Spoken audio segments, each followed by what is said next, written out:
Hello, everyone. Love, peace, and harmony among all of us. It may sound like an order. Please forgive me for that, but please listen to this podcast, listen to this episode with a friend of yours while you're drinking coffee or cup of tea. Because we don't really do solo.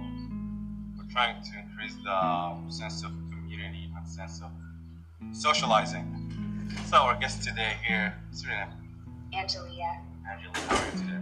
I'm doing amazing. So it seems like it's a really beautiful day, and it's Juneteenth. Yes. What would you say about Juneteenth? Oh my gosh.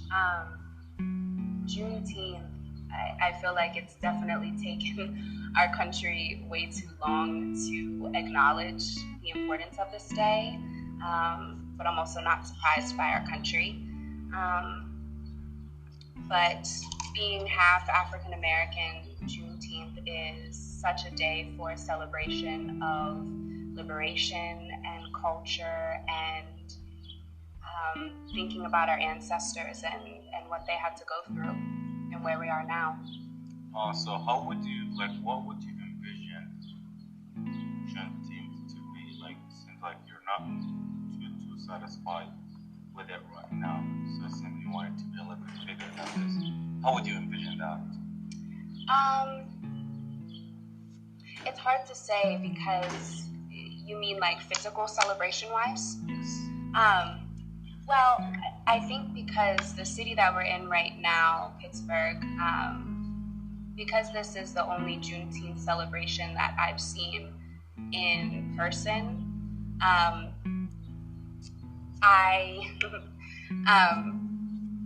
it's hard to say because I feel like other parts of America are probably having bigger, greater celebrations because where they are, the African American experience is just celebrated more and there's more freedom to be us. But here in Pittsburgh, we have such we're still very much segregated.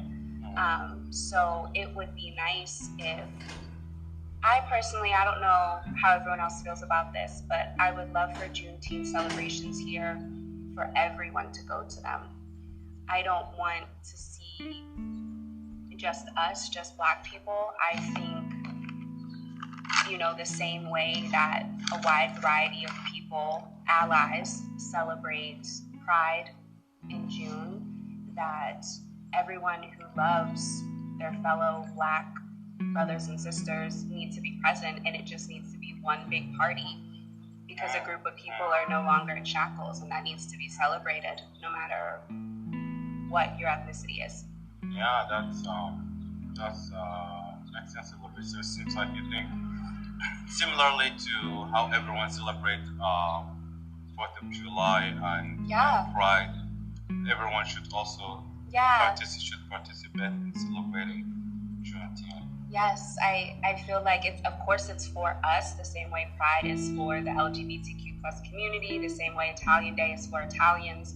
But if you love someone who's Black, or you love someone who's Italian, or someone who is gay or bi, then you show up and you support and you love and you spend money to help those cultures. Yeah. Seems like partying and celebrating fun and laughter have no color. No, it shouldn't. No sexuality. Everyone should enjoy every right. Yeah, it seems so basic, but the very thing that we should be celebrating is the very thing that so many people have gotten hung up on for years, which is just difference in being human. There are so many ways to be a human, and people get caught up on the one way that they are. That's very deep. That's very deep. So, elaborate, please, a little bit more. On the different ways to be human. So many different.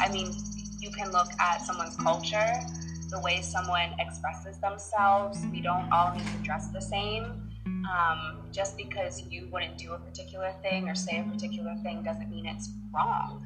Now, if someone kills someone, that is fundamentally across the board wrong. But in terms of self-expression, how can you say that this is wrong or this is right? And I know some people will take a religious text and they'll pull certain things out of context and say, well, it says right here that you can't do this, or you can't be this, or you can't say that.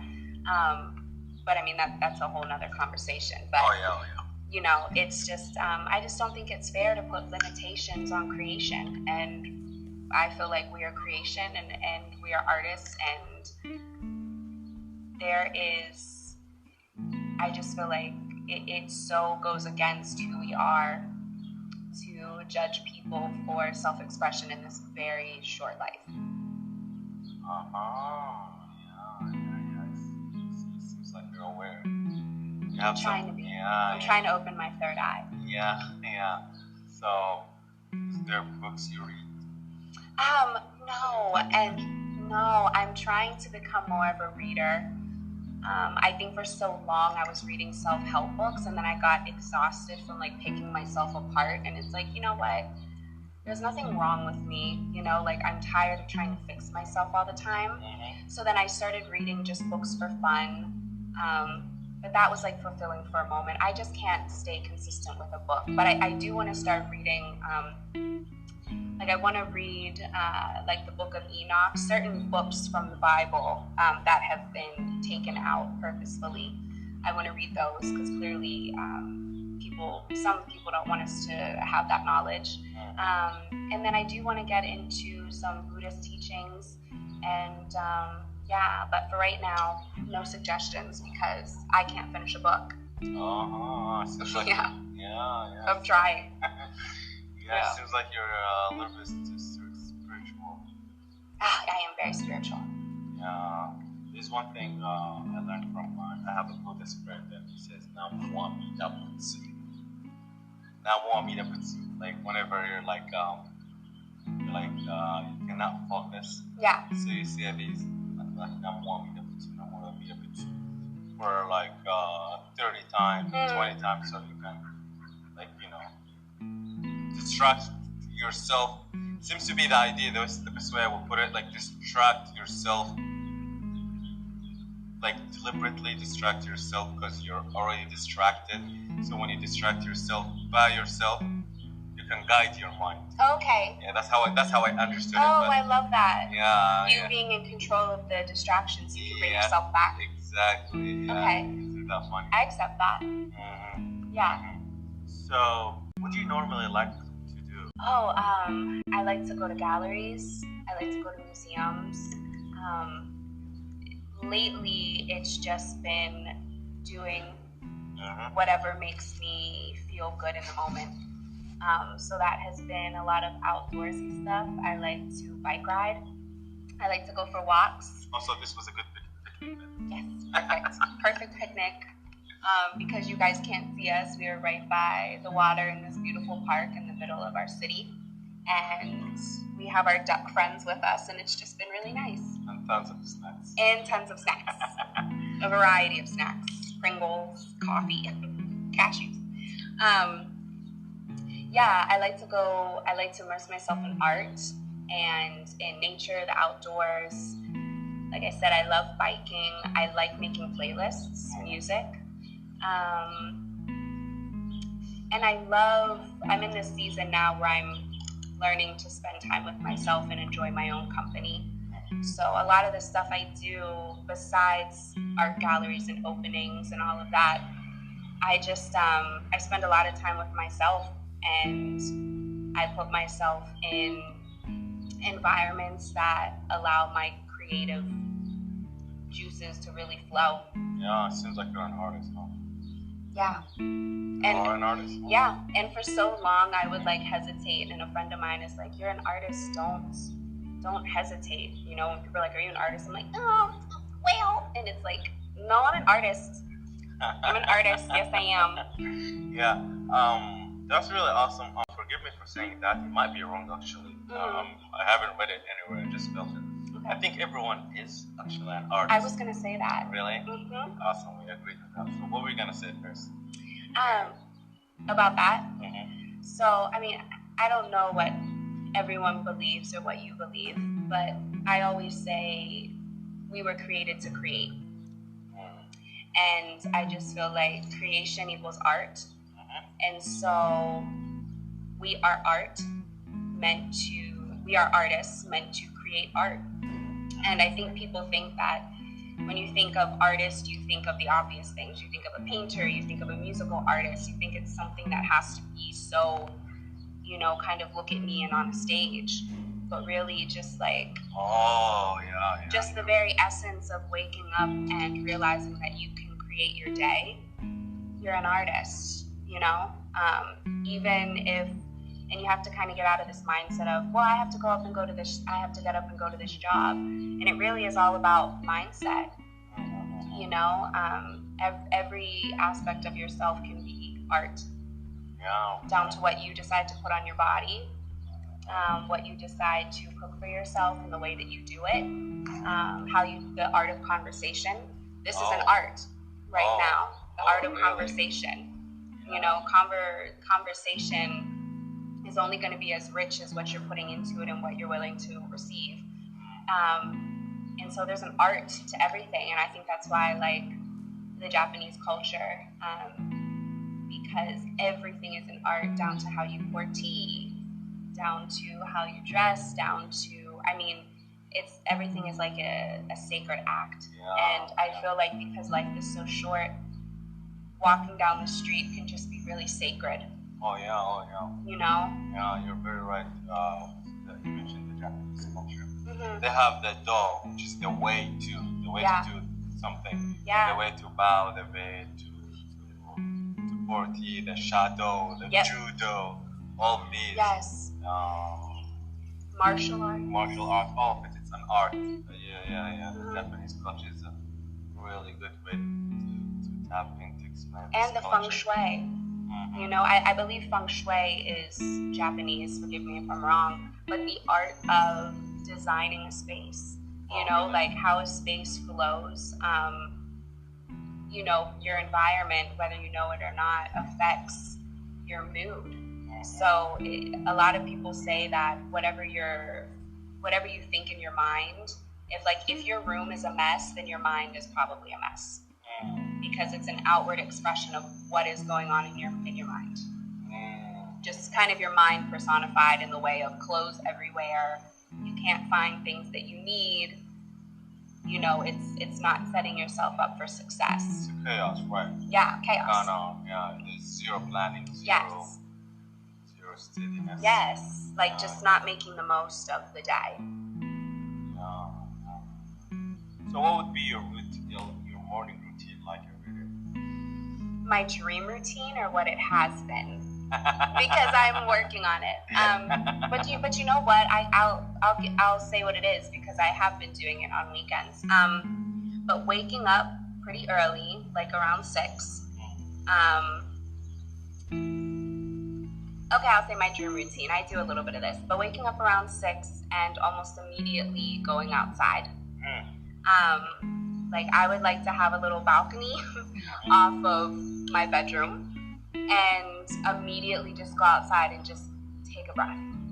Just inhale. I also think starting your day early and waking up with the sunrise, so many people don't do that. So you just kind of have you have extra hours and you get the most out of, I think, your time on earth when you can fit so much into a day. And then going down, making breakfast, like a really healthy breakfast that just fuels the body. I've been doing this. And then having lemon water, maybe having the coffee. And then I would probably start with a workout. I like to work out in the morning. And then kind of get ready for the day, go to a coffee shop, because I love going to coffee shops, local, maybe having a muffin, and then I'd get on with my work day. Except you didn't mention that you're going to listen to my podcast at the coffee shop. Oh my gosh, well, that was a given. I didn't have to mention it because it was obvious. But yeah, on the way to the coffee shop, I'm listening to the podcast. Yeah, I didn't bear to say that, by the way. Yeah. So that's a really good routine. It seems like you plan to have a really good future for yourself, and it seems like you want to enjoy your time while you're alive in this beautiful life, right? Yeah. It's so funny, like these are really tiny things. They can shape our life. Like it's like whatever you do in one day. Yeah. Then it's every day is a multiplication of that day, or like copy paste of one day. So if you do good things in one day, then you're just gonna repeat that, and what makes you happy then what makes you organized and happy, not happy, and then like you don't want to do your responsibility. No, you have to be happy and do your responsibility, or find a way around them. Yeah. And then that's basically it, right?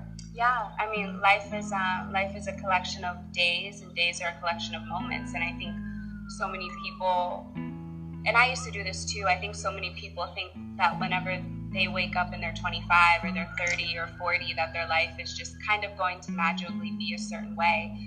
But it all starts with what you're doing today. And once I started thinking about what I want future Angelia to be like, what I want her to have, what I want her to look like, I started living my day as if I was her, and then eventually I become her. I'm just natural. I'm living the person I want to be, and then I'm she. And I'm starting to do that, and it's given me a confidence because I feel like I'm becoming who I'm supposed to be every single day. That's really interesting. That's really amazing what you said. So basically, in an actual behavior term, it would be like bring a piece of paper and mention the stuff, like put your name in it, and then mention the stuff that you do not have now, and what you want to do and have in the future. Just type, just write 1, 2, 3 till 10 or 20, and then start one by one, just, gather these things in you, right? That's really interesting. Like in different categories. So like, you can write down the qualities that you want your future self to have that maybe you don't have right now. Mine, for example, was to be more open and to be open to more conversation. And since I've been actively open and aware, I've met 2 new people in the past 2 days. And that typically doesn't happen for me, because I didn't want to, and so it's not because I approach you aggressively, right? Right. No, I mean, you were like, you were, it's like the perfect way to approach somebody. Excuse me. I'm so sorry. Like, that was lovely. But, so like you just visualize, people call it manifestation, however you want to call it, but it is real. It's people have ideas all the time, and they make them tangible. And so future Angelia owns a gallery, she does this, she does that, and right now I'm working for a gallery. And future Angelia wakes up early, makes breakfast, has juice, and goes on bike rides. I'm getting ready to go on a bike ride.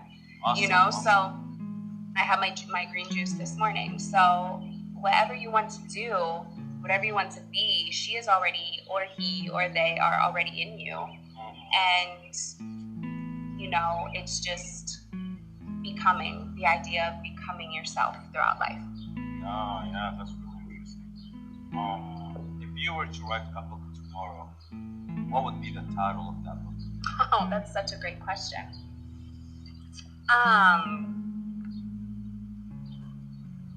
Ebb and flow.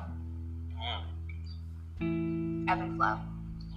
And what I mean by that is, I feel like in life, you're just meant to ebb and flow with it.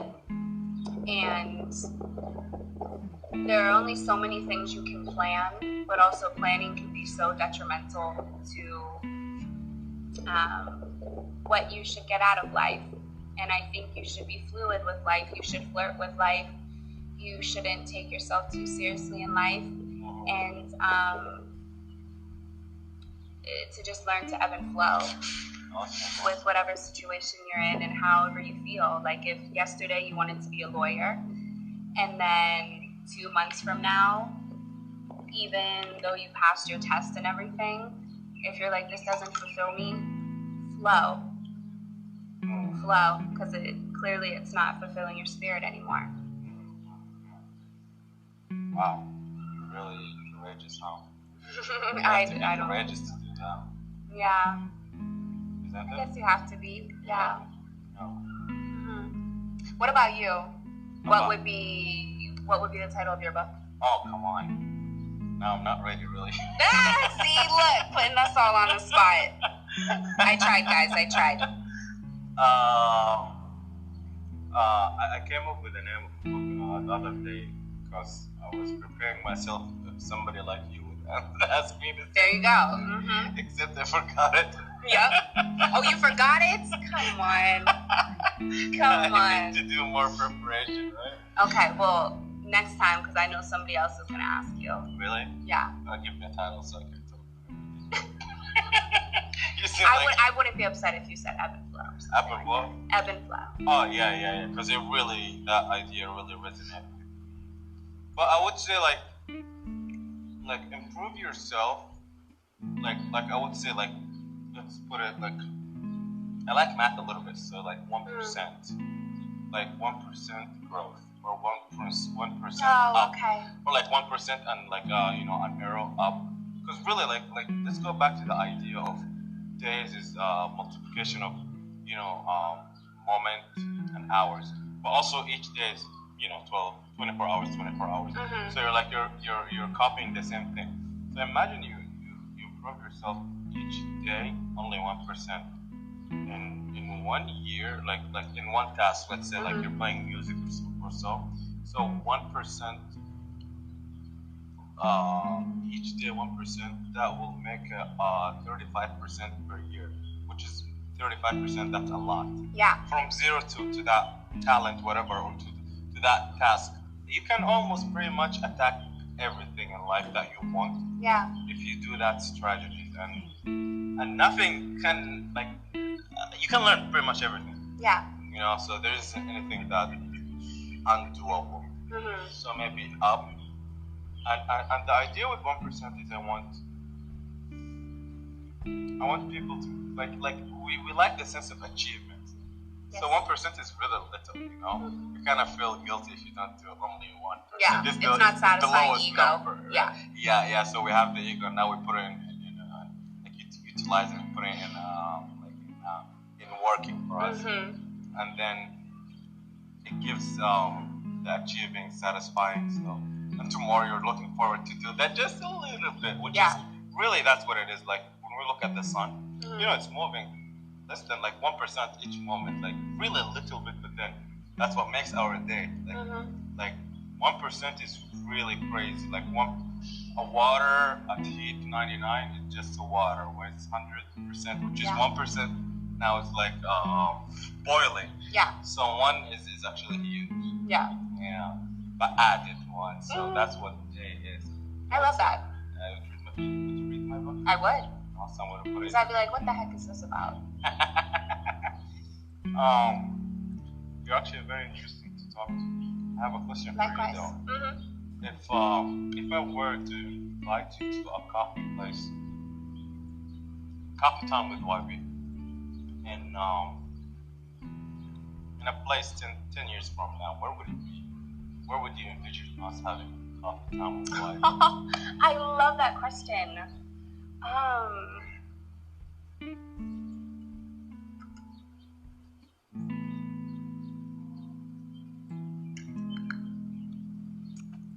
Hard for you to think of the future. I'm sorry. No, that's okay. I need to work on it. Honestly, so like if you were meeting me somewhere. Yeah. Okay. I'm inviting you somewhere. Yeah. 10 years from now. Probably don't like coffee. Tea works. Well, you know what? At every coffee shop, I get chai. I love coffee shops, but I never get coffee. Oh, really? Yeah. So 2 places came to mind. The first one was New York. Really? Because in 10 years, I hopefully would have a gallery there. Yeah. And you would say, like, hey, I'm in town. Oh, wow. And be like, do you want to do a podcast? And I'm like, okay, well, there's a little place down the corner from my apartment in Brooklyn or Manhattan. And we'd go there, or somewhere in Portugal. Oh, wow. Yeah. Mm-hmm. By the water. So now, what year is it now? 2023. So we're gonna meet there. 2033. Oh, 2030. Ugh. Awesome. Gosh. Wanna make that plan? Sure. So wait, is it the New York or Portugal? I guess I have to choose, right? Yeah. It's up to me, right? Yeah. Okay. I'll let you know then. Okay, and I mean, yeah, you have time. 10 years. Yeah. Oh, yeah. Plenty of time. Yeah. That's awesome. That's actually a really good plan. I like how you have a dream and you're actively trying to pursue it. Thank you. Before we finish this episode, what would you like to tell our wise listeners? If you have one message to tell them, or one thing you think they should do,